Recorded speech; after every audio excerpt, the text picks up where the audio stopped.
नमस्कार, मेहमान of the week में बहुत स्वागत है आपका। मैं आशीष तिवारी और आज हमारे साथ एक बहुत ही खास मेहमान हैं, उत्तराखंड के पूर्व डीजीपी अशोक कुमार जी। बहुत स्वागत है आपका सर हमारे इस खास कार्यक्रम में। धन्यवाद तिवारी जी। और बहुत सारी बातें हैं आपसे करेंगे, आपकी उन 2 किताबों पे भी बात करेंगे जो आपने लिखी है। दर्शकों को बता दूं, खाकी में इंसान और साइबर इनकाउंटर 2 बहुत ही खास किताबें हैं, आप पढ़ सकते हैं।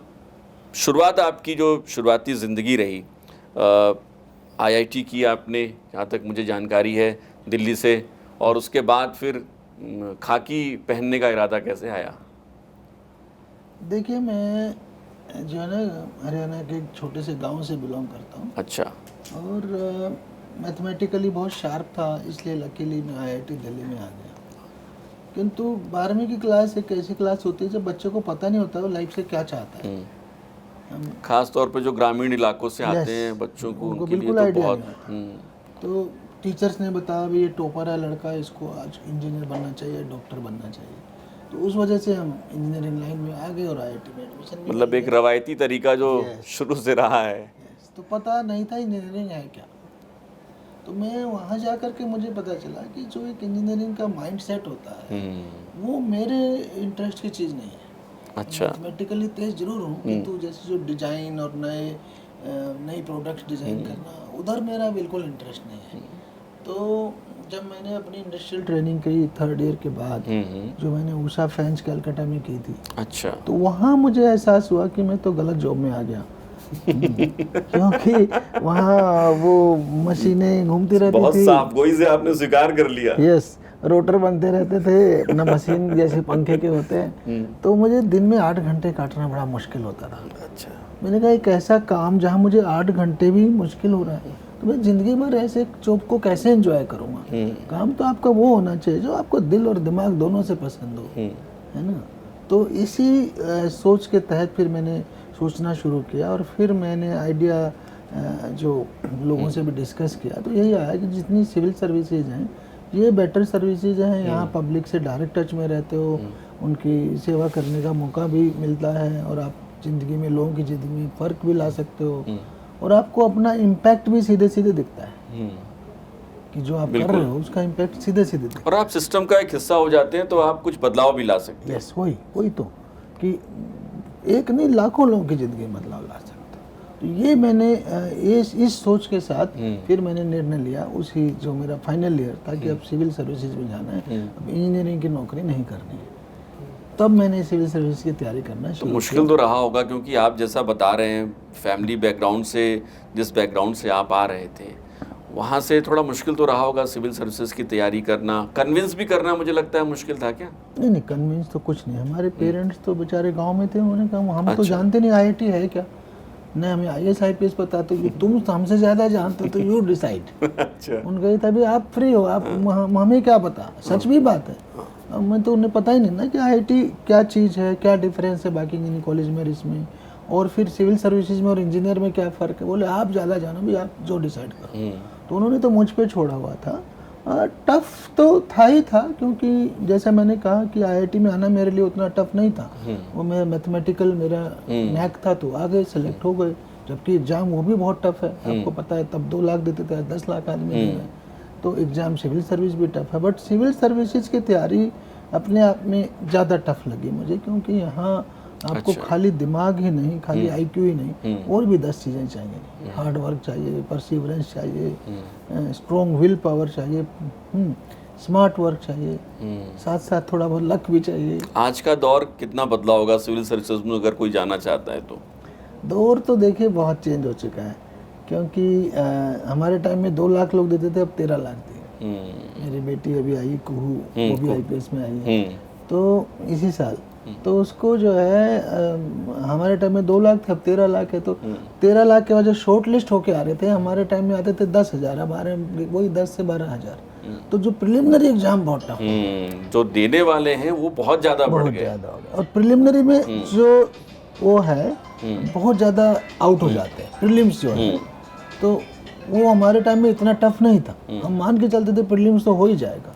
अब जो टॉपर है ना, टॉप 100 वाले या टॉप 200, उनको भी गारंटी नहीं कि अगले साल वो प्रीलिम्स क्लियर कर लेंगे। इतना टफ है। इतना टफ प्रीलिम्स को कर दिया। और आप तो एक तरीके से आप मेंटर भी बन गए हैं। बहुत सारे आप हम लोग आपकी फेसबुक और उनको देखते रहते हैं, आप बताते हैं कि भाई कैसे क्रैक करना है। मैं बच्चों को गाइड करता रहता हूँ। कई बच्चे निकले भी अभियान हैं। यूपीएससी के थ्रू कई, मैंने इस बार 11 बच्चे मेरे इंटरव्यू गाइडेंस वाले 12 बच्चे निकले, 11।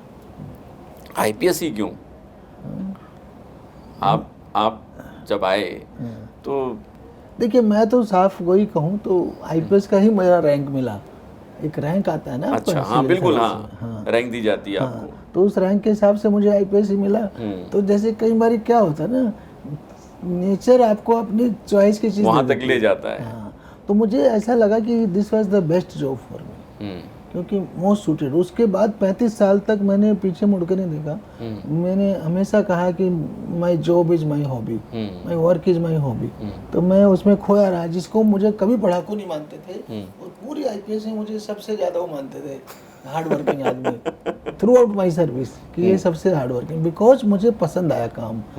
तो मैं दिन रात 24 घंटे पता ही नहीं चलता था क्या कर रहे हैं, लोगों की हेल्प में ही बीत गए। फिर उत्तराखंड आना कैसे हुआ?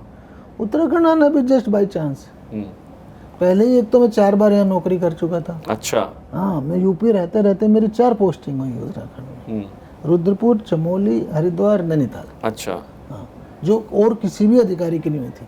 अच्छा। जितने लोग उत्तराखंड आए, किसी ने भी मेरे जितनी सर्विस नहीं की थी उत्तराखंड में। 4 जिलों में आप पहले ही यहाँ कर चुका था। हाँ। और फिर दूसरा जो अलॉटमेंट था उन दिनों, वो बाई चांस था। अच्छा। होम वालों का था, जो जिन्होंने ऑप्ट कर दिया, जिनका उनके लिए था कि एक बैंड होता था 5-5 का, उसमें अगर जगह है तो उनको जरूर मिलेगा। तो ये एक प्रकार से आप ये समझ लीजिए बाई चांस है। उन्होंने भी उस टाइम भी ऐसे ही रोस्टर बनाया था, कौन लोग यूपी रहेंगे, कौन उत्तराखंड आएंगे। वैसे मैं उत्तराखंड आना मेरे लिए बहुत सौभाग्यशाली रहा, अच्छा भी रहा, मुझे पसंद भी था। कोई शुरुआती आपकी ऐसी पोस्टिंग जिसका जिक्र किया जाए, क्योंकि आपने अपनी जो किताब में जिक्र किया है, रुद्रपुर भी है, और जो आपने पहला चैप्टर लिखा विश कन्या, उसको भी हम लोगों ने पढ़ा, तो कोई ऐसी पोस्टिंग जिसका जिक्र आप करना चाहेंगे? देखिए, मेरी तो पोस्टिंग तो हमेशा ही, पुलिस में इतना महत्वपूर्ण काम है, हर दिन आपके लिए कुछ ना कुछ नई चीज़ें लेके आता है, नए अनुभव लेके। शुरुआती दौर में जब आईपीएस आते हैं, हाँ, जब एडिशनल होते हैं या फिर एसपी तक आते हैं, जो मेरी शुरुआती 2 पोस्टिंग्स थी, इलाहाबाद वाली और रुद्रपुर वाली, जो प्रयागराज बोल रहे, तो दोनों का मैंने खाकी में इंसान में बहुत जिक्र किया आपने इलाहाबाद का। हाँ, तो वो दोनों, और वो शुरुआती दौर है, हमेशा याद भी रहता है आपकी मेमोरीज में। वो जो है शुरुआती दौर की मैं आपको बताऊं, मुझे लगता था एक फेज था शुरू का 3-4 महीना, कि जब मुझे एकदम अर्ध सत्य के जो हीरो था ना राउनपुरी, उसकी तरह लगता था कि मैं कहीं गलत जगह तो नहीं आ गया, मैं चक्रव्यूह में तो नहीं फंस गया। आया था लोगों की सर्विस करने, पता चला यहाँ तो कुछ भी मौका नहीं है। लोग आपसे मिलने थाने भी नहीं आ पाते थे। ये फूलपुर का मैंने वाकया लिखा है कि भाई हम बैठे हुए हैं, कोई मिलने नहीं दे रहे हैं। क्या था वो वाकया? हाँ, वाकया यही था कि मैं 5 दिन तक स्टार्टिंग के, जब हमारा थाना अध्यक्षी का फेज होता है, तो 5 दिन तक मैं थाने में बैठा रहा और कोई मुझसे मिलने नहीं आया। तो मैं बड़ा हैरान कि भाई ऐसा क्या हो गया फूलपुर को, कि यहाँ अपराधी खत्म हो गए या क्या कारण क्या है।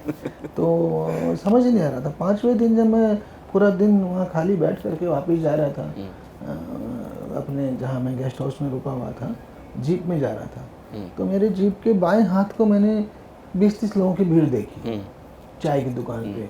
तो और उससे थोड़ा गाड़ी की तरफ बीच में एक बूढ़े आदमी खड़े थे। मैंने गाड़ी रोकी, जीप रोकी, ड्राइवर से बोला जीप रोको, फिर उसको बाबा को बुलाया। मैंने कहा बाबा क्या बात है, यहाँ क्यों खड़े? बोले साहब थाने जाना है। मैंने थाने जाना, तो मैं तो दिन भर से बैठा था, आए क्यों नहीं? बोले साहब वो इंस्पेक्टर साहब ने मना कर रखा, जब तक आईपीएस साहब बैठे हैं, अच्छा, तब तक कोई नहीं जाएगा। अच्छा। तो ऐसा क्यों? बस यही सिस्टम समझ लो कि वो जो है ना, आपको रियलिटी से रूबरू नहीं होने देना चाहते। दूसरा आप समझ सकते हैं कहीं ना कहीं दलाली सिस्टम।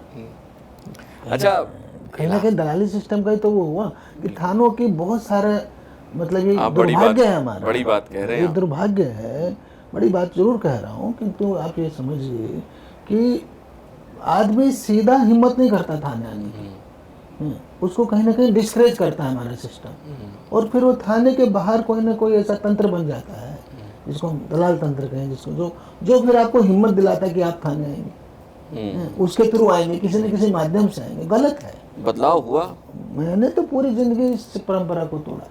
अगर आप मेरा करियर मालूम कर लेंगे, मैंने एएसपी से डीजीपी तक अपने ऑफिस को ओपन रखा हर आदमी के लिए। कोई भी आके मुझे खुला मिल सकता है, किसी के माध्यम की जरूरत नहीं है। उसी से आपको रियल सूचना आएंगी, उसी से ये जो दलाल तंत्र है, भ्रष्टाचार है, उसी से मिटेगा, उसी से आप लोगों की रियल हेल्प कर पाएंगे। ये मैंने प्रयास किया पूरी जिंदगी। मौजूदा अगर हालात देखें, क्योंकि आपने एक बहुत बड़ी बात कही है और ये जनता भी बहुत हद तक बेहतर समझती होगी, मौजूदा हालात में अगर हम देखें तो क्या पुलिसिंग को जैसा आप कह रहे हैं और कम से कम इस तरीके का बनाना है कि जनता तक पहुंच जो है और बेहतर हो पाए? देखिए, प्रयास तो शुरू से ही हो रहे हैं। जैसे हमने कहा 35 साल हम रह लिए, तो ऐसा नहीं है, जो भी अच्छे अधिकारी हों प्रयास तो करेंगे ही, किंतु पुलिस का रोल इतना महत्वपूर्ण है, हमारे पास अधिकार इतने ज़्यादा हैं, जिसको मैं ट्रिपल पावर बोलता हूँ। पुलिस के पास ट्रिपल पावर है कंपेयर टू अदर डिपार्टमेंट्स। हमारे पास यूनिफॉर्म की पावर है, वर्दी की, हमारे पास हथियार की पावर है, और किसके पास हथियार होते हैं? बिल्कुल। और हमारे पास कानून की पावर है, कानून, आईपीसी, सीआरपीसी, भारतीय न्याय संहिता, कानून की, ये तीनों अधिकार मुझे क्यों दिए गए? जिससे मैं पीड़ित की मदद कर सकूं, इसलिए दिए ना। जिससे मैं, मुझे हथियार क्यों दिया गया? जिससे कोई बदमाश अगर आकर के किसी को मार रहा है तो मैं उसको बदमाश के खिलाफ कार्रवाई कर सकूं, किसी को बदमाश को जेल भेज सकूं, उसके खिलाफ एफआईआर कर सकूं। किंतु इन्हीं तीनों अधिकारों का दुरुपयोग करते हैं कुछ लोग। इस पुलिस के ट्रिपल पावर का दुरुपयोग करते हैं कुछ लोग, इसीलिए वो संभावना बनी रहेगी हमेशा। 100 के 100 आदमी जो पुलिस में है, सारे तो पाक साफ होंगे नहीं। अगर हमारे समाज में कहीं ना कहीं भ्रष्टाचार है या कुछ गड़बड़ है, तो उसी रेशो में पुलिस में भी आती है। तो वो जो 5-4 लोग भी अगर 100 में से करते हैं, तो पूरा सिस्टम बदनाम हो जाता है। तो प्रयास हमेशा से होते रहे हैं, और कोई ना कोई, कुछ लोग सुधार पाते हैं, कुछ कम कुछ ज़्यादा, और कभी कभी सिस्टम जो है सफल होता है, इन प्रयास सफल होते हैं, कभी नहीं होता। अच्छा, एक आपका किस्सा बहुत फेमस है, और उसमें आपने एक, जो रुद्रपुर का इलाका था, जब आपकी शुरुआती पोस्टिंग हुई थी रुद्रपुर में, तो वहाँ पर आपने खालिस्तानी कुछ आतंकवादियों के साथ भी आपकी सीधी मुठभेड़ हुई थी, ऐसा हमारे पास जो जानकारी है। और उसी का जिक्र आता है जिसमें आप AK-47 लेकर सोने वाले IPS के तौर पे भी जाने जाते हैं। वो क्या किस्सा रहा? देखिए, वो मेरी प्रयागराज से प्रमोशन के बाद सीधी पोस्टिंग यहीं पे हुई थी, रुद्रपुर में। ठीक है। और रुद्रपुर तब नैनीताल का हिस्सा था। अच्छा। तो उस समय ये जिला नहीं बना था? जिला नहीं बना था, जिला बना है 97-96 के। अच्छा, है ना। तो रुद्रपुर नैनीताल में था। नैनीताल का हिस्सा था, और मेरी पोस्टिंग का नाम था एसपी देहात। एसपी देहात रुद्रपुर में ही? मेरा हेडक्वार्टर प्लेस में था, एसएसपी नैनीताल बैठते थे। अच्छा। तो सारा तराई का एरिया मैं देखता। अच्छा। और आतंकवाद जो था तराई में था, जो पंजाब से फैला था, आप समझते हैं, यहाँ से लेकर के पीलीभीत और खीरी तक गया हुआ था। हाँ, वो जो पूरी बेल्ट है जो नेपाल से जाके मिलती है, उस पूरी बेल्ट में आतंकवाद। एस्केप चैनल एक तरीके से था इनका ये। तो वो जो है, जब मैं उतरा, नौचंदी थी शायद ट्रेन। अच्छा। या लिंक एक्सप्रेस नौचंदी में, इलाहाबाद से। हाँ, प्रयागराज से। तो बरेली स्टेशन पे उतरा, तो मैंने देखा पूरी एक प्लेटून PAC थी मेरी सुरक्षा पे। अच्छा। तो मैं हैरान, मतलब आगे पीछे गाड़ी के लिए, ऐसा क्या हो गया भाई? हम तो सोच रहे थे नैनीताल पोस्टिंग हुई है, तो अपना पीसफुल रहेगा सब है। तो आकर के पता चला कि मेरा हेडक्वार्टर रुद्रपुर है। अच्छा। और कल ही, एक दिन पहले ही वहाँ बाचूर में एनकाउंटर हुआ था। अच्छा। और पुलिस और आतंकवादियों के बीच, जिसमें 2 पुलिस वाले मारे गए और आतंकवादी भाग गए थे। ये किस सन की बात होगी? 93 की। 24 जून 93 का एनकाउंटर है। अच्छा। और 25 की मेरी पोस्टिंग है। उस समय ऐसे हालात थे? ऐसे हालात थे। तो इसलिए ये था कि भाई असफल एनकाउंटर जिसे कहेंगे। अच्छा। कि पुलिस वालों को घेरा तोड़ के मार के भाग गए आतंकवादी, तो पुलिस के तो बेइज्जती हो गई ना, है ना। तो कि भाई अब नए अधिकारी लाए जाएं, उनको देखते हैं। तो उस ऐसी शिफ्टिंग में मैं आया था। अच्छा। हाँ, मेरे पूर्ववत वहाँ से शिफ्ट हो गए और मेरे को ला दिया गया। तो तब मुझे समझ आया कि इतनी सुरक्षा से लोग चलते हैं, 5 बजे के बाद कोई लोग घरों से बाहर नहीं निकलते हैं। अच्छा। ऐसा माहौल था उन दिनों, मतलब रात में कोई बाहर नहीं होता था, पुलिस भी अवॉइड करती थी।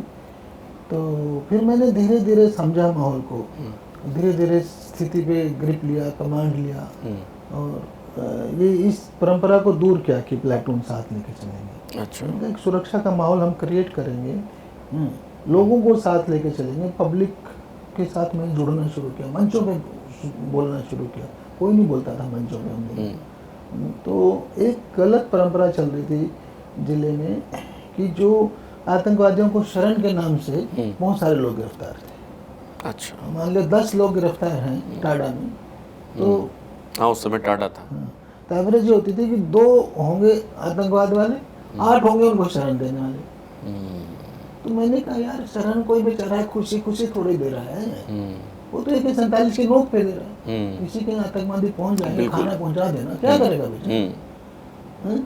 उसके पास ऑप्शन क्या है? ऑप्शन ही नहीं है उसके पास। बिल्कुल। तो मैंने कहा कि भाई अगर किसी ने डर की वजह से किया है तो हम इसमें हम आपको दोषी नहीं मानेंगे, बस आप पुलिस को सूचना दीजिए, गोपनीय रूप से दीजिए, आपको 100% गोपनीय रखा जाएगा आपका नाम, हमें सूचना दीजिए तो आपको हम सपोर्ट करेंगे, इंस्टेड ऑफ आपको कि हम आपको आतंकवाद के धाराओं में जेल भेज दें। तो उससे लोग हमें साथ देने लग गए।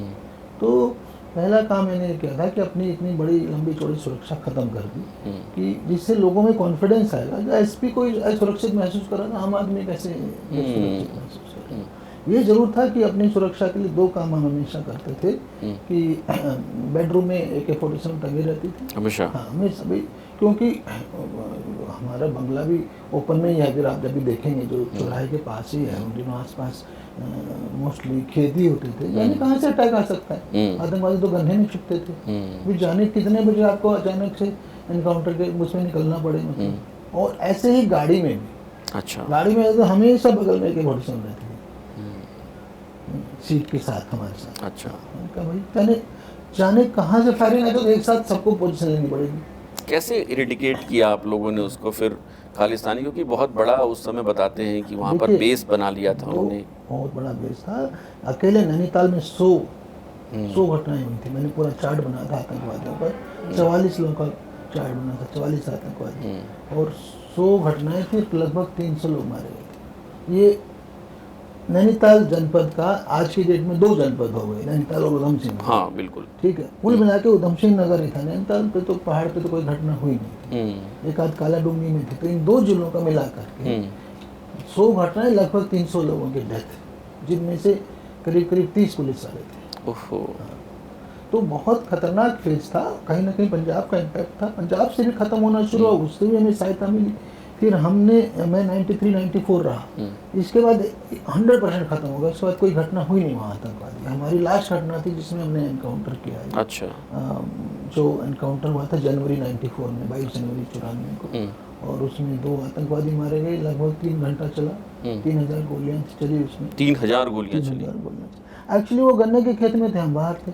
अच्छा। तो गन्ने के खेत में तो हमें एग्जैक्टली नहीं पता ना कहाँ है, तो उन गोलियां जिस दिशा रही उस दिशा में चला रहे थे गोली।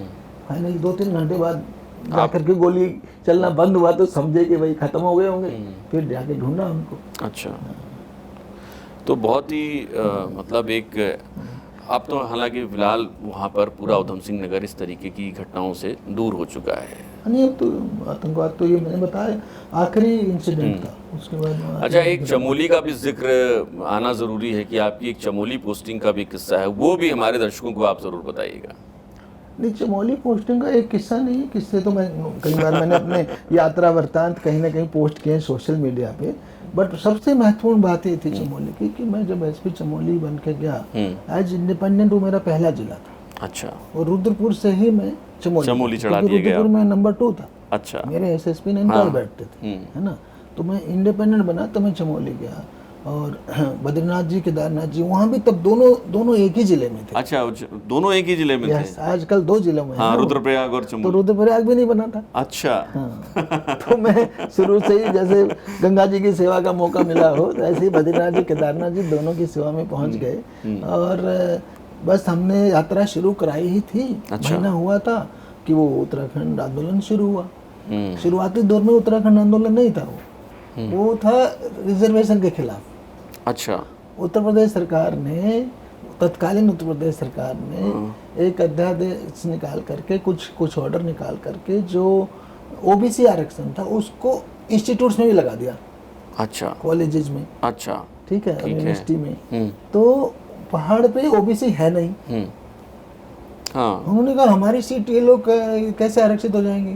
तो ये इसका उनमें गुस्सा था कि हमारे बच्चों को सीटें नहीं मिलेंगी। अच्छा। तो ये आंदोलन आरक्षण विरोधी आंदोलन के रूप में शुरू हुआ था। अच्छा, वो मंडल का मंडल वाला दौर रहा होगा। मंडल का मेन दौर तो 91-92 था। हाँ। तो उस टाइम मेन पूरे देश में चला। हाँ। किंतु यहाँ पे 95-94 में पहली बार ये ऑर्डर निकला कि उससे पहले नहीं निकला कि ये आंदोलन, ये आरक्षण आपके इसमें इंस्टीट्यूशन में भी लगेगा। पहाड़ी इनमें पढ़ने वालों में। अच्छा। पहले था नौकरी में। तो उससे लोगों को लगा कि वहाँ पे था ही नहीं कोई ओबीसी पहाड़ में। तो उनको लगा कि हमारी सीटें छिन जा रही हैं। तो उन्होंने आंदोलन शुरू किया स्टूडेंट्स ने। अच्छा। और फिर जो है धीरे धीरे वो बाद में उत्तराखंड आंदोलन में परिवर्तित हो गया। अच्छा। तो बहुत सारी यादें हैं। हमारा तो जिला बहुत पीसफुल रहा था। और हमने हमेशा एक लाइन रखते थे, हम हमेशा हर जगह हर कस्बे में जाते थे, लोगों से बातचीत करते थे कि भी देखो हम आपके साथ हैं, हम उत्तराखंड बनने के समर्थक हैं, हमें कोई आपत्ति नहीं है। सिर्फ हमारा एक ही रिक्वेस्ट है आपसे कि आंदोलन पीसफुल होना चाहिए। आप जितना मर्जी आंदोलन करो, हम आपका साथ देंगे, बस उसमें हिंसा नहीं होनी चाहिए। तो पूरे जिले के लोगों ने भी हमारी बात मानी। और सिर्फ 2 दिन थे जब हमारे यहाँ वायलेंस हुई हल्की। अच्छा। और वो भी उनकी, ये समझ लीजिए जो ये फेज था, क्या नाम है, रामपुर तिराहा मुजफ्फरनगर का कांड था। अच्छा। इसके रिएक्शन के रूप में जब लोग वहाँ से बहुत एग्रेसिव हो गए होंगे। हाँ, जब वहाँ से लोग लौट रहे थे तब वो थोड़े एग्रेसिव थे। तब उन्होंने छोटी मोटी घटनाएं की। तो मुझे 2 दिन के लिए कर्फ्यू लगाना पड़ा गोपेश्वर में भी। अच्छा। और लोगों ने कहा इस बहाने हमने पता चल गया कर्फ्यू होता क्या। तो उसको भी पॉजिटिवली लिया। और बाद में हमने ना अच्छा, उसके पहले कभी कर्फ्यू लगाई नहीं उन्होंने जिंदगी में कर्फ्यू होता क्या। तो फिर उसके बाद हम बच्चों के साथ जितने आंदोलनकारी बच्चे थे, पुलिस लाइन में फुटबॉल खेलते थे, क्रिकेट खेलते थे।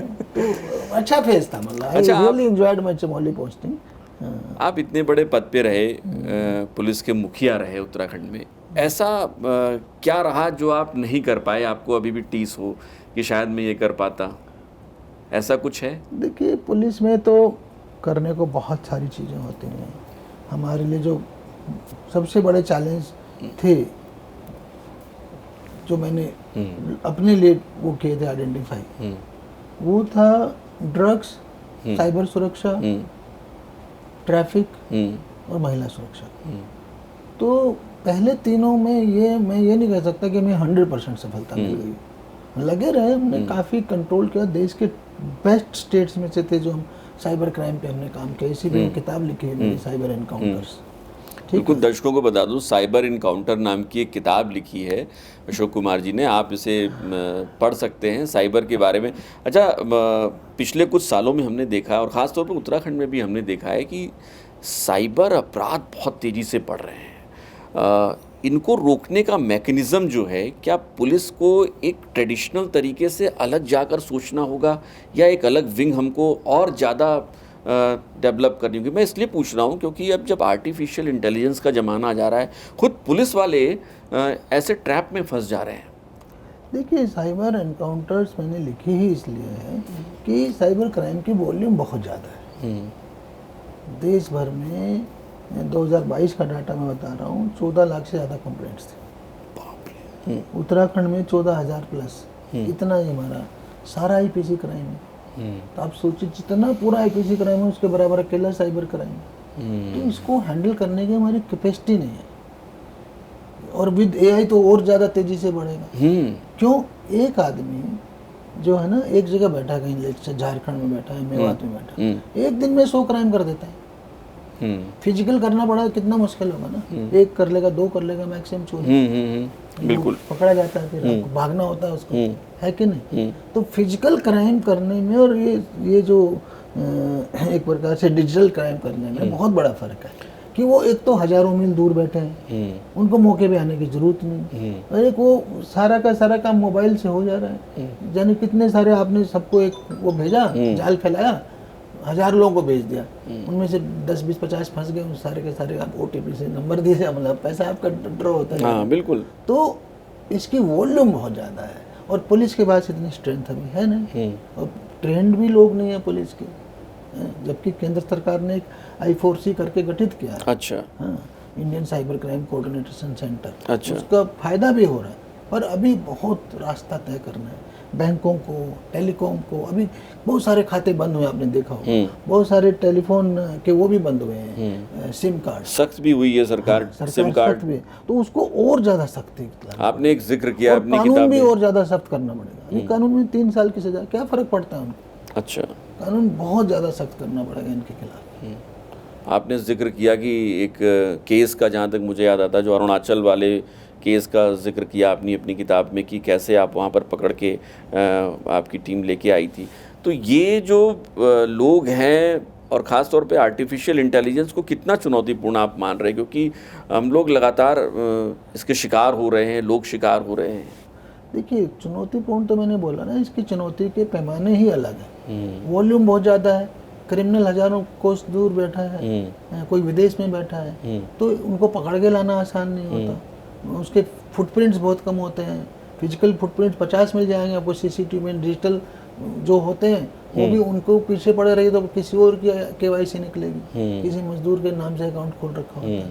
तो हमारे लिए बहुत डिफ़िकल्ट काम है, और इसको जो AI की आपने जो बात की, उसके साथ ये चैलेंज और बढ़ेगा, क्योंकि AI से तो ऑटोमेटेड हो जाता है सब कुछ। उसमें आपको जैसे डिजिटल, आपने फेक वॉइस जनरेट कर ली, आप AI का वो यूज करिए और आपको किसी भी आदमी की आवाज़ निकालेंगे, उसके साथ वॉइस क्लोनिंग फ्रॉड शुरू हो गए, डीप फेक शुरू हो गया, fake videos, deep fake videos, जिसको पहचान ही नहीं पाएंगे कि असली है कि फर्जी है। तो बड़े बड़े लोग इसका शिकार हो रहे हैं। लोग उसका शिकार हो रहे हैं। तो हमारी चुनौती ये है कि वॉल्यूम बहुत ज़्यादा है और उसको वर्कआउट करना आसान नहीं है, दोनों चीज़। तो पुलिस की एक एक्सपर्ट विंग तो हर स्टेट को बनानी ही पड़ेगी, हर जिले में बनानी पड़ेगी साइबर क्राइम की, नहीं तो काम नहीं चलेगा। अच्छा, खाकी में इंसान जब आप लिख रहे थे, तो अगर हम खाकी में इंसान को देखते हैं, तो खाकी वालों को हमारी एक जो मनोदशा होती है, वो मनोदशा ऐसी होती है कि खाकी में है तो हम पुलिस वालों को लेके बहुत एक खौफ का माहौल होता है। चूँकि आप प्रयागराज में भी रहे हैं, यूपी में आपकी पोस्टिंग रही है, तो यूपी की पुलिस और उत्तराखंड की पुलिस, वहाँ पे खाकी में जो शख्स है उसको लेकर जो खौफ है, और उत्तराखंड की पुलिस जो खाकी में है उसको लेके लोगों की जो मनोदशा है, उसमें कुछ फ़र्क है? बहुत फ़र्क है, बहुत फ़र्क है। हमने बहुत ही डिजाइन से, बहुत ही मेहनत से इस फ़र्क को पैदा किया है। देखिए, यूपी में जब थे तो पुलिस वाले को देख के आम आदमी डरता है। बिल्कुल, क्योंकि मैं खुद यूपी का हूँ तो मुझे पता है। क्यों डरना चाहिए भाई? आम आदमी को क्यों डरना चाहिए? बड़ी बात, तिवारी जी सोचिए, आप पुलिस को बनाया किसके लिए? हमारे समाज की रक्षा के लिए बनाया ना, अपराधियों के खिलाफ कार्रवाई करने को बनाया। तो फिर आम आदमी क्यों डरे? आम आदमी को तो खुशी होनी चाहिए कि पुलिस आ गई, अब जो है क्रिमिनल नहीं आ पाएगा, या मैं अब सुरक्षित हूँ, है कि नहीं? चोरी नहीं होगी, लूट नहीं होगी। उत्तर प्रदेश में इसका उल्टा होता है। इसका उल्टा होता है। तो कहीं ना कहीं तो सिस्टम में गड़बड़ है। ऐसा क्यों है? मतलब कैसे आप लोगों ने पुलिस का डर अपराधियों में होना चाहिए, आम आदमी में नहीं। तो वो जो थ्योरी है, ये जो एक नैरेटिव क्रिएट करना, ये हमने सेट करने की कोशिश की उत्तराखंड में। क्योंकि मित्र पुलिस का जो एक कॉन्सेप्ट डिज़ाइन करना और उस लीग पर आगे बढ़ना, ये कैसे आया होगा? क्योंकि आप शुरुआती दौर में यहाँ पर रहे हैं, उसको लेके आप बढ़े होंगे, तो कैसे आप लोगों ने इसको प्लान किया और कैसे ट्रेन किया कि कैसे हमको अलग होना है? देखिए, उसमें तो हमारे पेरेंट स्टेट से जो उस टाइम के DGPs वगैरह थे, उनका भी रोल है। बट कुल मिला करके ये एक नैरेटिव बनाया गया कि भाई पुलिस जो है लोगों की मित्र होनी चाहिए, लोगों की सेवा करना उसका धर्म होना चाहिए, कर्तव्य होना चाहिए, और सुरक्षा तो हमारी बेसिक ड्यूटी है। मित्रता, सेवा, सुरक्षा, ये स्लोगन बनाया गया कि हम आम आदमी के लिए फ्रेंडली होंगे।